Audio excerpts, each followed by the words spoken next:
place since you came along, since you came along. Your touch is sunlight through the trees, your kisses are the ocean breeze. Everything's alright when you're with me. And you're my favorite thing. Oh, the love that you bring. Well, it feels like I've opened my eyes again, and the colors are golden and bright again. There's a song in my heart, I feel like I belong. It's a better place since you came along. It's a better place since you came along. I see the whole world in your eyes. It's like I've known you all my life. We just feel so right. So I pour my heart into your hands. It's like you really understand. You love the way I am. And you're my favorite thing. Oh, the happiness you bring. Well, it feels like I've opened my eyes again, and the colors are golden and bright again. And the sun paints the skies and the wind sings her song. It's a better place since you came along. It's a better place since you came along.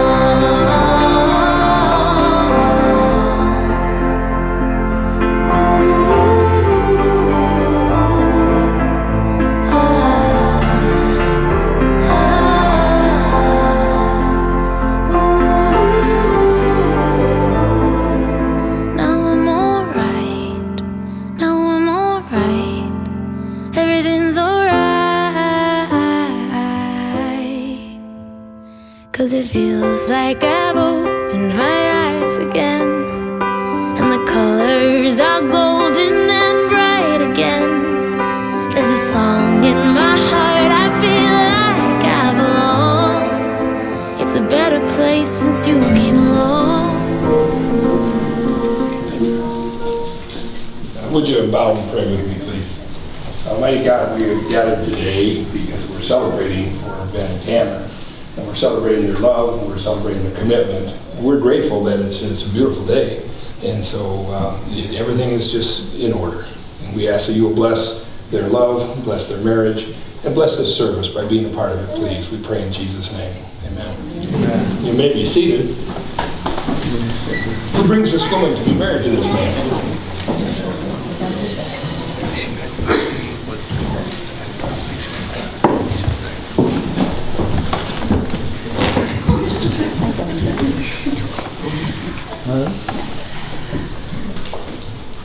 Okay. We're ready to go. You know, you may have noticed out in the lobby of our church there, we have a plaque that bears the names of the couples in our church who have been married for 50 or more years. And there are 13 couples that are identified there. We have a whole bunch more that are in their 40 years that are working towards that 50. Now, we all know that all marriages don't last forever. There are many marriages don't make it 20. There are quite a few don't make it to double digit. I read a statistic last year. There were 2,140,272 marriages recorded in America. Well, there were also 813,862 divorces. It's kind of 1 in 3. Now, I'm not trying to discourage you today. I want you to think about how serious it is and what it takes to enjoy a lengthy and happy marriage. Because nobody plans to divorce. And when you exchange your vows today, you're going to promise until death do us part. And I know you guys mean it. You desire to have a lifetime of love and joy, and you're not thinking that you might sometime drift away. You can't imagine that one day your hearts may be broken because you intend to grow old together. But what will your marriage be in 40 years? And the desire to love someone is natural.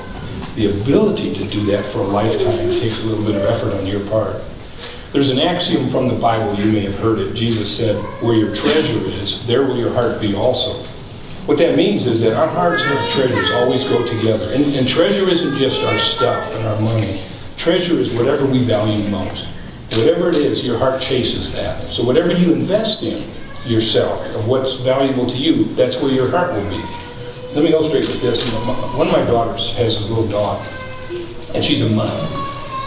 We don't even know where she came from. They just found her on the street one day, and they could not find anyone that wanted her. And they advertised, and nobody would claim her.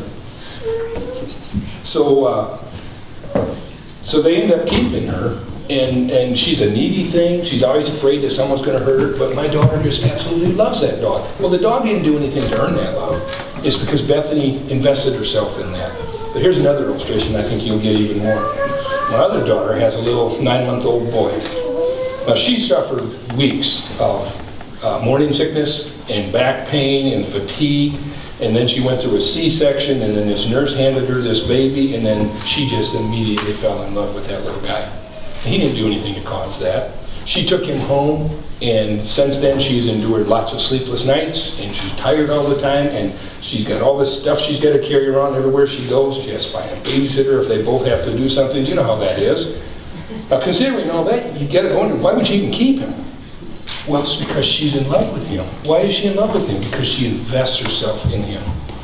And that's true of marriage. Your love grows to whatever you invest yourself in. See, marriages that fail, they're the marriages where the couple don't really invest.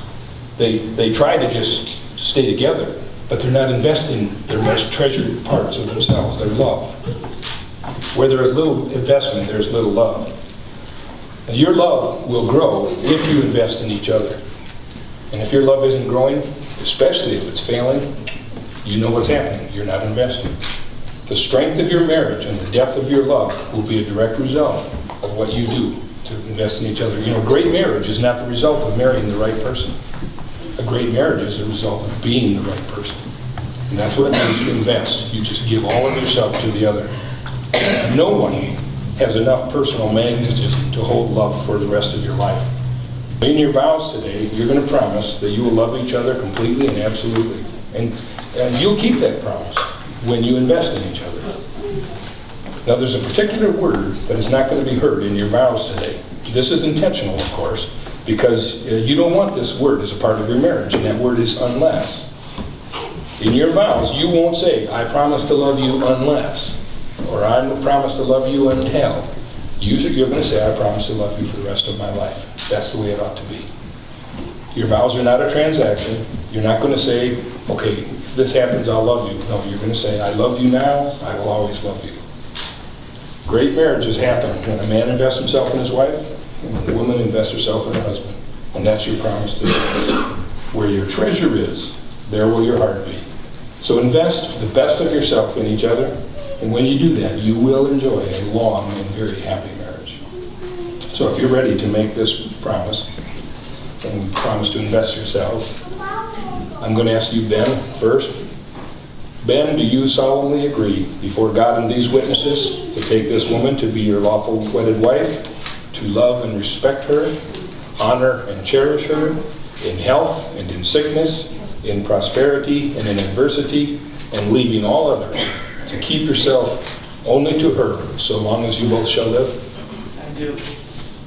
And Tanner, do you solemnly agree before God and these witnesses to take this man to be your lawful wedded husband, to love and respect him, honor and cherish him, in health and in sickness, in prosperity and in adversity, and leaving all others, to keep yourself only to him so long as you both shall live?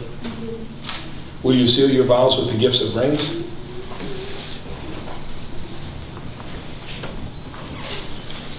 Thank you. You know, rings symbolize the essence of marriage. The circle is an emblem of eternity, and this is metal is that which is least tarnished and most enduring. So as you wear the ring, whenever you look at it, let it remind you of your promise today and how everlasting this is intended to be. Ben, as you place this ring on the finger of your bride, will you please repeat after me? With this ring, With this ring, I give you my heart this day, I give you my heart this day, and promise to love you and promise to love you for the rest of my life. for the rest of my life.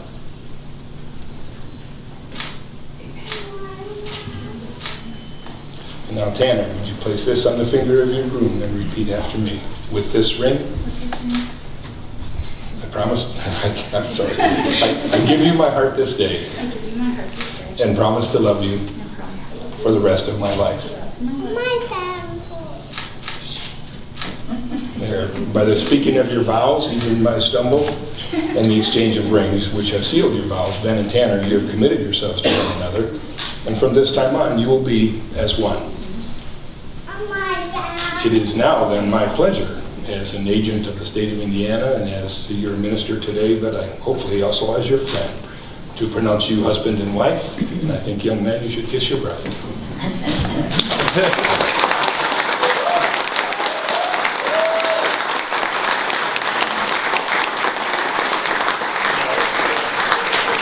Folks, I'm going to ask you to not recess until the family has all recessed, please. But no one will be coming back in to escort you out. But at this point, it is my privilege and honor to be the first person ever to introduce Mr. and Mrs. Ben and Tanner Rosebaum.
I was looking through the crowd and I was like, who's the dude?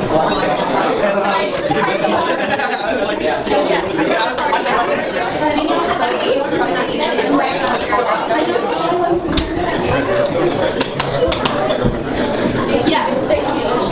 All of it. Thank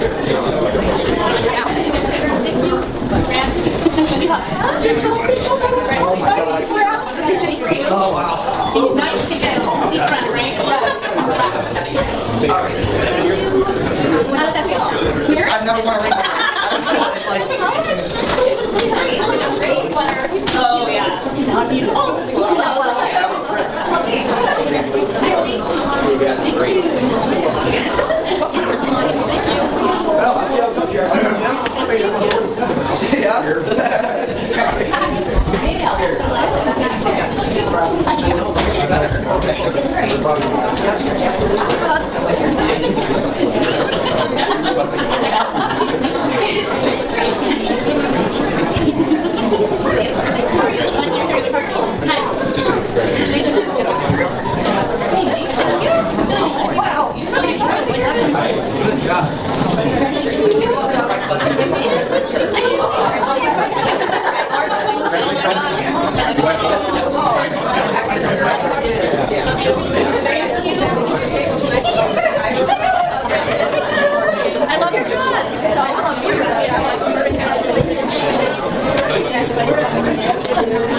That's the way we want it. Even out of the way, actually. Oh my gosh, that is what we're really looking forward to. I was like, I heard it. No, yes. It's really, really hot. Congratulations, my friend. Oh, I'm so warm.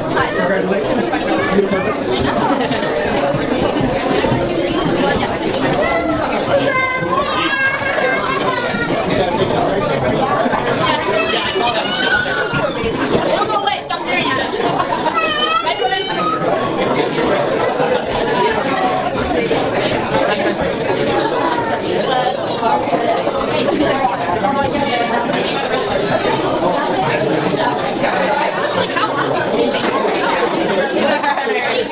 Thank you.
Wow, is anyone else nervous? Okay, just me.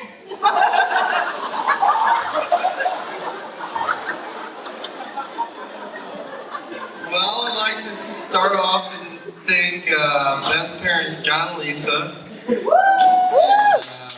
Tanner's parents, Tanny, Jeff, and Kristen, to making this wonderful wedding happen today. You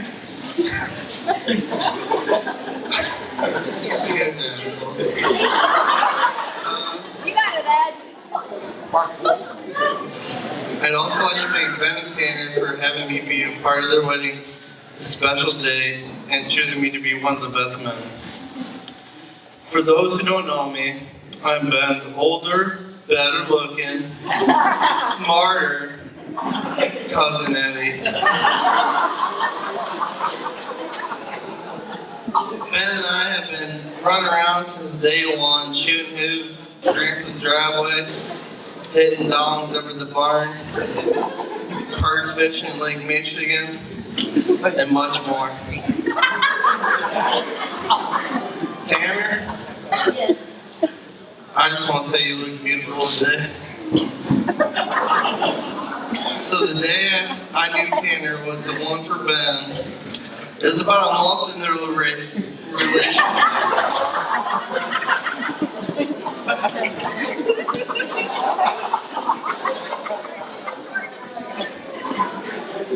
It was a Sunday night. Ben and I were just having a bonfire at Grandma's, all out of soda. Wondering what the heck are we gonna do?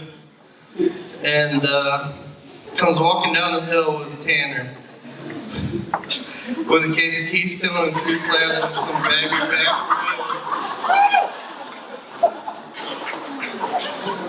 ribs. And right then I said, hey buddy, put a ring on it. 6 years later, here we are.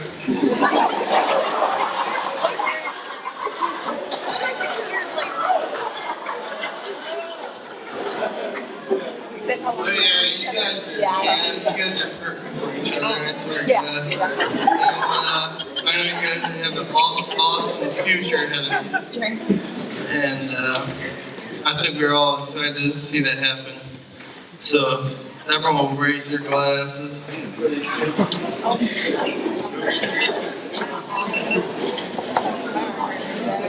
Cheers.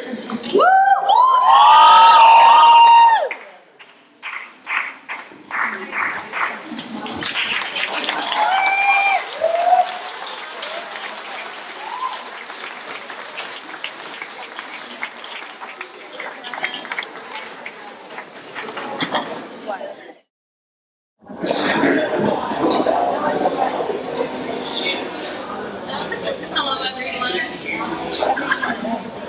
First, thank you all for coming. For those who don't know me, I am Tanner's best friend, Jordan.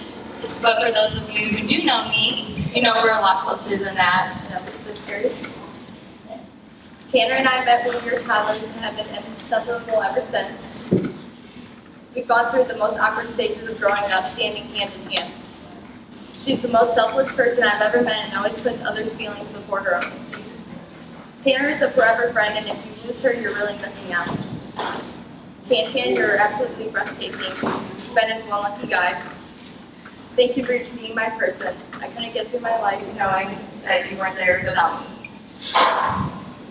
From ordering my food when I'm too shy to being my partner for walnut wars and to give me the advice that I didn't want to hear, I'm grateful that you came into my life and I love you. I'm so happy you found your true love and get to start an exciting new adventure. When I first met Ben, I was in 8th grade and he was a senior, so we didn't talk much. Ben and I have gotten a lot closer over the years, and I'm grateful that he came into Tanner's life. He's shown her what true love is, and that soulmates are real. I couldn't have asked a better person for Tanner to fall in love with.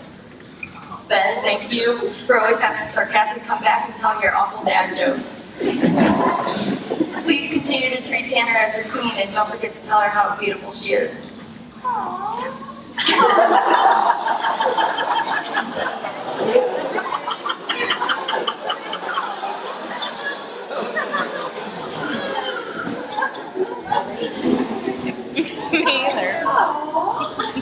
love you, and I can't wait to see the love that you two have for each other grow even more.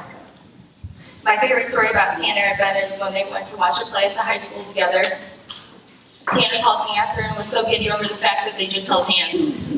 That's why I knew she was head over heels for him. Throughout the years, I've seen their love grow, especially when Miss Riley Elizabeth joined this world. You two are wonderful parents and work so well together as a team. Riley is so lucky to have you. There's no doubt in my mind that you two will forever be a team, and you can get through anything together. Always remember to never stop listening, kiss each other every night, and always say thank you, even for the little things. I love you both and wish you nothing but the best. With love and happiness, here's to you, bride and groom.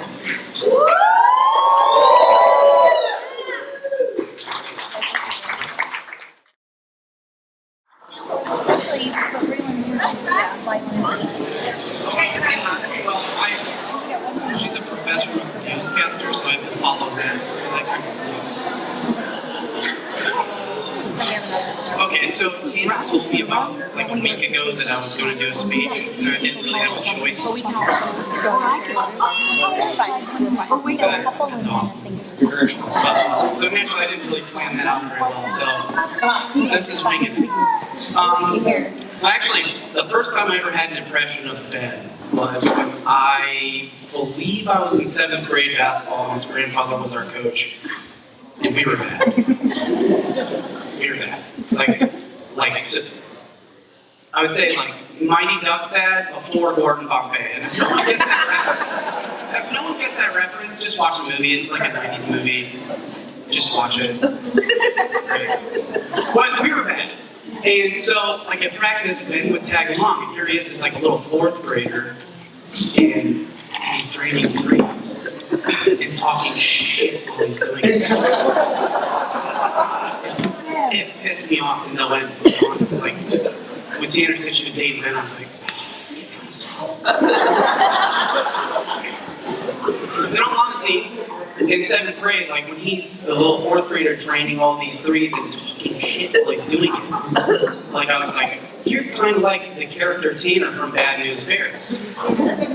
Which is only familiar because Tanner's named after the Bad News Bears character. Which is kind of weird because that's a dude. But it fits her. It fits her. So, not that she's a dude. But it just fits her. So, like that little, it just, like it collected probably 5 hours ago, to be honest with me. I had no idea what I was going to say, but to make it, kind of tie this in to make it somewhat serious, Tanner and I are extremely close, probably as close as like 2 siblings can honestly be. And when she found out she was pregnant with Riley, I was one of the first people to know. And it is you. But when she told me, I was shocked. But I was not worried what she would do or anything like that because I knew the type of person she was. I was worried about Ben. Like the older protective brother that I am, I was worried what Ben was going to do. So I kind of told Tanner, I was like, I want to talk to Ben. So I think it was either later that night or later, or like a day later, I was in my room just sitting down, and he comes in, and I don't think we spoke a word for probably 3 to 5 minutes. It was just like every Napoleon Dynamite where it's like that. Like, you know you messed up, but like, you're gonna have to deal with it. It was like that. So he looks at me, he's like, listen, I'm not going anywhere. I love your sister. I'm going to raise this kid, and I will marry her. And here we are 4 years later. And I respected him the second he said that, but right now, obviously I respect the hell out of him now. So I'll end it with that. No one said dilly dilly yet. I don't understand why that hasn't happened yet. So I'll do it. Dilly dilly. If no one's seen that commercial, dilly dilly.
Surely into the sea, darling, so goes some things are meant to be. Take my hand, take my whole life too. For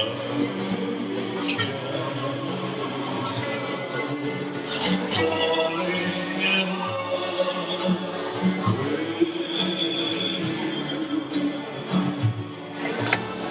like a river flows surely to the sea, darling, so it goes.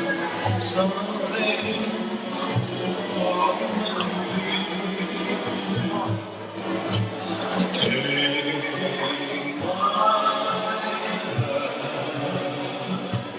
take my whole life too, for I can't help falling in love with you, for I can't help falling in love.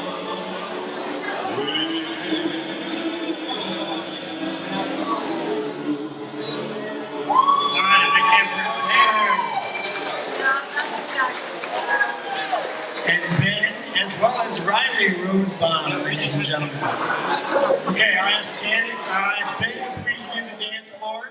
We'd like to